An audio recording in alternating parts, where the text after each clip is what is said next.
Good morning, May. Thanks so much for joining the show. We sure do appreciate having you come on to talk to us. Good morning, and thank you for having me. Of course. Let's jump right into it. Of course, the developing news this morning, and I know it's impacting you as well there in Tel Aviv in southern Israel as well, with all of the airstrike sirens continuing to sound, now that fighting resuming. After 2 months now of fighting, more than 50 days with hostages being still held, your reaction to this resumption in fighting?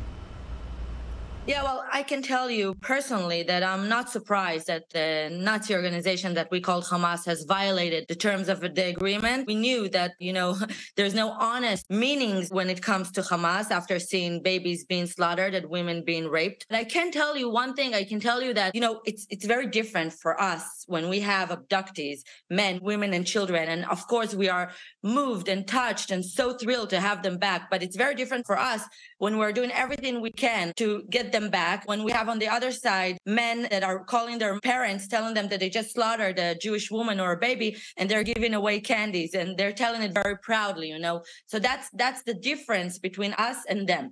But make no mistakes, just because we are eager to have our citizens back, we are ready to fight. And I can tell you one thing for sure. There will be no more Jews hiding in basements. There will be no more Jews being scared to get out of their houses. When we say never again, we mean never again. This is a sentence that no Jew around the world will ever forget, and never again. But I can tell you another thing.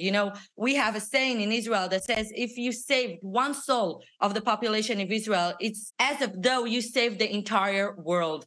And this is what it means for us, very differently than what it means for the terror organizations of Hamas that uses children, babies, and women as human shields. But we now know that we are fighting for the state of Israel, not just for the citizens in the state of Israel, but we are the home for every Jew around the world. When a Jew is in America, or he is in Brazil, or he's in Iran, and he's having anti-Semitism and problems, he knows that he has a safe haven in Israel, and we are fighting for his home for the last 80 years, and this is the only home we have. And as I said, never again. We will not live with the threats of Nazis on our borders wanting to slaughter us and being proud of it ever again. We have every right to defend ourselves, and we'll continue to do so.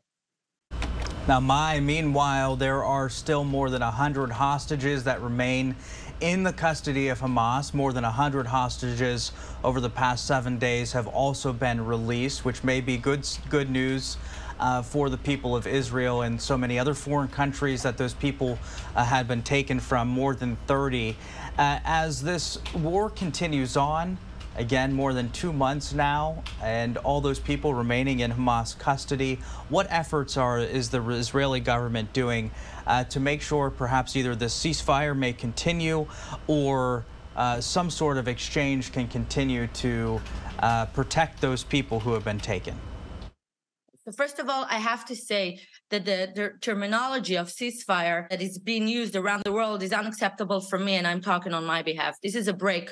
We will eliminate Hamas, and I take advantage of your studio here, and I approach the 2 million residents of Hamas that talking about the ongoing war and the humanitarian situation.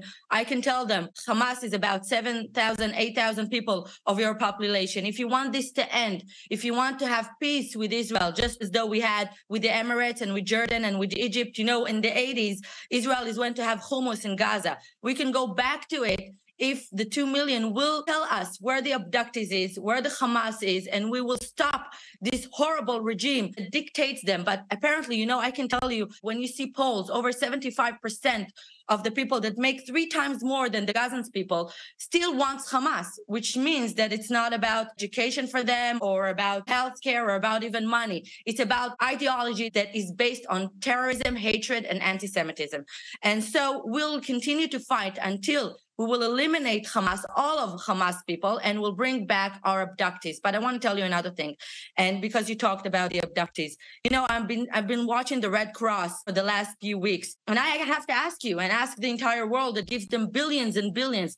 Is the Red Cross became a taxi service, a cab service? I really wonder, because the role of the Red Cross is to go and bring us information about the abductees, to help women, men, and children to know about their status, bring them medicines, make sure that their well-being, and they're not doing it. All they're doing is bringing, in some sort of cabs, while the Hamas residents are trying to lynch those cabs when young girls are staying there, and we saw it in the videos.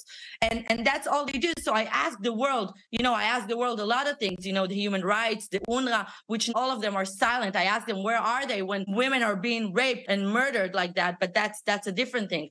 But regarding the abductees, I can tell you that Israel will not stop until she'll bring her entire people home. And I'm talking about men, women, and children. And yes, we saw Israel bring in children and women first. And I have to tell you, this is a horrible, horrible prioritizing, because no one is more important than anyone else. But this is a humanitarian situation that is unbearable. And when we know that we have a baby there that is not even eating solid food, and we have to bring him back, when we know we have an 80-year-old grandmother that is not having her medicine as she needs, which is the Red Cross needs to worry about that is not doing it, we have to bring them home. But we are not giving up any of our citizens, our soldiers, our men, women, and children. And just another thing I have to tell you, when I'm watching the residents of Gaza supporting this Nazi organization, Hamas, I have to ask myself, we, the Jewish nation, when we had the Holocaust, we had 6 million Jews murdered. 6 million Jews murdered. We could have chosen hatred for life. We could have chosen a war with Germany for life and all the allies that didn't help us and help them.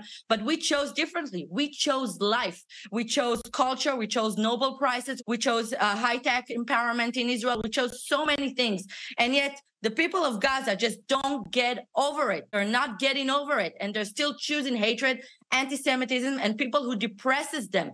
And they want to take us back to the middle day when women are being stoned and people are being beheading. And that's what they want to take us to. And we are not going to let it happen. Obviously not on the border of our country and not inside of our country, which we are trying to lead us and all of our neighbors to liberty, democracy, and real freedom, not fake freedom, when women, men, and children in Gaza can't even speak their minds. Meanwhile, as the Minister for the Advancement of the Status of Women in Israel, you have spoken with many of the people who have either been taken hostage, the women, the children, and men, of course, so many people being impacted by this. What are you doing, meanwhile, to help those people who are now devastated, also shocked by what has happened, and the continued fight, of course, to bring the rest of those hostages home?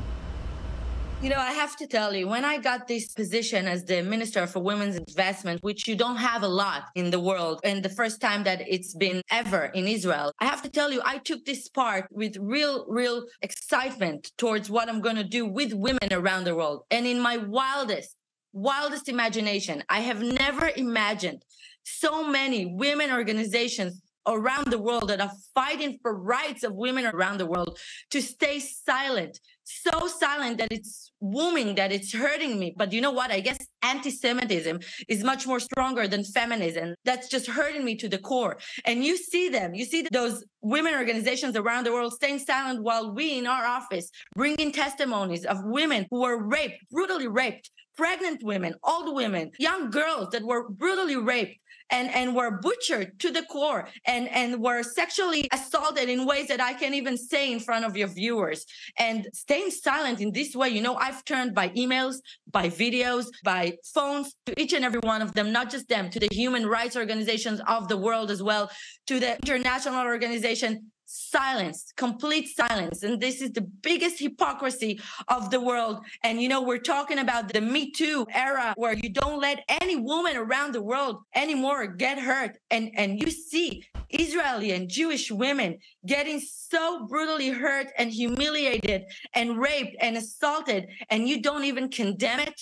I think there's nothing more shameful than this. And I see all the celebrities as well on Hollywood that keep talking about women's rights and staying silent at the moment. And you know what? My mind just cannot comprehend it. I've turned to the head of the Red Cross Committee, which is also a woman, Mirjana Spoilich-Egger. Nothing at all. And I call upon the world. I call on all the women upon the world. We have testimonies of women who were not just slaughtered, but raped so brutally before they were slaughtered in front of their husbands and in front of their children, that there's no right mind that can tolerate it. And yet you stay silent. And the history will never forget and will never forgive what you said. How can we trust you anymore? How can we trust those organizations? How can we take them seriously anymore? I can tell you that as a strong, proud woman, a Jewish strong woman who has done everything in her power to let the world know what women went through on 7th of October. And still now, no one knows what the women that were abducted there knew. You know, I just heard that some of the women that were kidnapped were raped, but after that were murdered, so there will be no evidence. And I know that there was a commander of rape on the day of 7th of October that detailed every single rape. And I know that women around the world saw those videos because Hamas had no problem of video them lively to the world. And we know that religious commanders in the Hamas group gave them permission to do that. This is the people who talk about Allah and talk about the entire, belief that they have in God. Which God allows rape and murder and butchering? Which God, I wonder?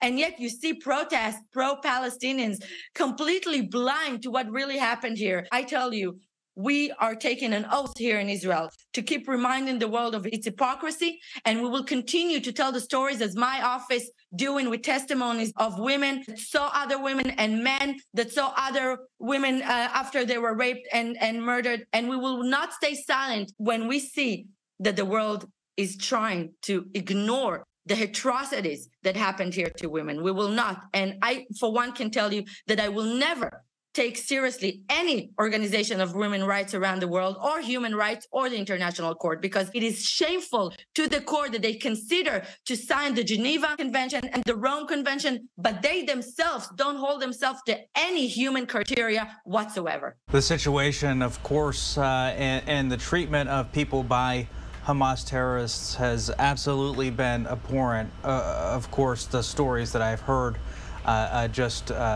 absolutely devastating. Meanwhile, the U.S. Secretary of State Antony Blinken, he made a visit to the Middle East. He met yesterday with the Palestinian Authority President Mahmoud Abbas in Ramallah. This, of course, following that attack in Jerusalem just yesterday, where several Israelis were killed by Hamas terrorists. The secretary there, though, condemning what he described as extremist violence against Palestinian civilians in the West Bank, and continued to call and said that the U.S. has remained committed to advancing tangible steps for a Palestinian state. Just your response to those comments and the U.S. position? Yeah, I obviously heard that Secretary Blinken met with the Holocaust denier Mahmoud Abbas, and I obviously don't do his schedule, so I don't tell him who to meet or not to meet. I will say this: the unbreakable bond between Israel and the United States of America is unbreakable. And I heard that Secretary Blinken said that he doesn't want to see any more hard visions in Gaza. And I can tell you and Secretary Blinken that we have an agreement. We also don't want to see horrible sights in Gaza. But the actual fact is, and this is something that the world needs to understand and learn, the actual fact is that Israel is the one who woke up on October 7th to horrible, horrible sights that she never imagines. This war wasn't a choice of ours. This war was forced upon us. And I have to comprehend for 1 second that what I know, that the world doesn't know, that the civilians of Gaza are the ones who helped Hamas butcher men, women, and children. We just saw a video the other day of a handicapped Gazan citizen butchering a man with a terrorist of Hamas on the day of 7th of October. We saw citizens of Gaza spitting, tearing, beating the people that were kidnapped into Gaza on the day. We just saw an ambulance of the Red Cross coming back with our girls where the citizens are trying to lynch it. So let's keep in mind that those people of Gaza are supporting Hamas, voting for it. We saw it on the polls. We saw it daily. There was an abductee, a man that managed to escape. And who caught him? The citizens of Gaza. They took him back to captivity. So let's make no mistake. We are not the ones who are not allowing the citizens of Gaza to choose freedom and democracy and liberty, they are the ones who keeps on choosing the Hamas terror organization as their leader. And this is something that is very sad for me, and I still can't comprehend it. That's why I said it in the beginning. But you know what? I have to tell you something. We are getting testimonies every day from the abductees that are coming back. And just yesterday, we heard from a 12-year-old kid that Hamas has forced him to see the 40-minute videos that the IDF has made for the world of women being raped, men that are being slaughtered, and many, many more horrifying things that a 12-year-old has to see. Him and the rest of the kids that were there. They started crying. And you know who silenced them? Citizens of Hamas that enjoyed and danced while they saw it. So, make no mistakes. Israel would love to have people who wants peace and wants to choose life next to them. But we have no one to have peace with. We have no one to make agreement with, because no matter what, they keep choosing the ones who depresses them, who kills them, who wants to kill other Jews, men, women, and children. They choose that because their hatred is stronger than their own will to live. And so I respect the United States of America more than I can even pronounce. And of course, our alliance will never break. But just like the world finished ISIS and didn't let him continue to terrorize the world, and just like the United States of America eliminated Al-Qaeda, we have the right to eliminate the Nazis of Hamas to the core, because our blood is no different than any other citizen of the world that has a different blood than us. We have the same blood, the same right to exist, and the same right to protect ourselves, and every right to not have a second Holocaust. Israel will not have a second Holocaust. We can promise you that with every core of our being. May, we have just 1 minute left. Any closing thoughts? Listen, we have last month and a half, Israel is really having a very hard time to endure what we never imagined would happen. But I will use that minute to tell you in the world, Israel will come out stronger, more united, and will never let anyone to threat the only Jewish home she has for every Jew around the world. And I call upon the liberal democratic world, stand by the truth, stand by Israel, stand by what is right, because Israel is right, and the history will remember everyone that stood by real democracy and not by side terrorists. May Golan, the Minister for the Advancement of the Status of Women of Israel, thank you so much for your time and for joining the show. Thank you. We sure do appreciate it.